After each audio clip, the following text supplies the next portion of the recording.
इस सच्चाई का ज्ञान होगा कि ये कितनी गंभीर समस्या हो गई। जो सबसे पवित्र बंधन था हिंदू धर्म में, जिसको 16 संस्कारों में से एक संस्कार गिना गया है, जो पूरे सामाजिक संरचना की धुरी है, वो कानून के घेरे में कैसे आ गया?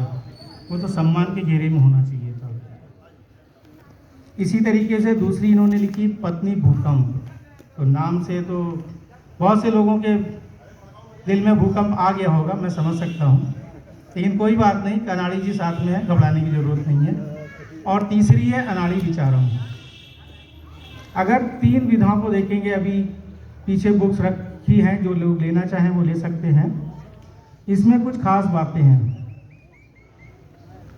अनाड़ी जी हर विधा के माहिर हैं। ऐसा नहीं कि सिर्फ उन्होंने स्त्री पुरुष के लिए या पुरुषों के लिए लिखा है, इन्होंने हर एक के लिए लिखा है। अगर भ्रष्टाचार की बात हुई तो उस पर भी इन्होंने करारा प्रहार किया है।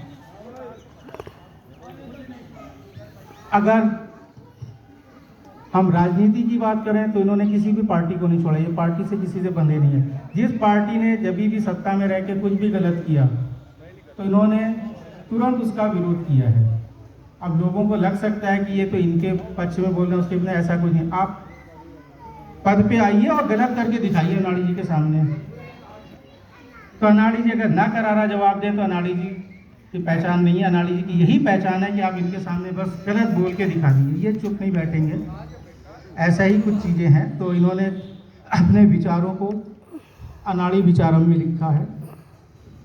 इसमें विचार रखें, कुछ भी नहीं है, विचार रखें बस। पत्नी भूकंप में कविताओं का संकलन है और 7 फेरे बने कानून के घेरे, तो ज्वलन समस्याएं होती हैं, इन्होंने लेख लिखे हैं और बीच में एक आध कविता भी है। मीन्स गद्य पद्य विचार हर तरीके से लिखे हैं। ये अनाड़ी विचारम बहुत ही एक नए तरीके का हमने देखा है।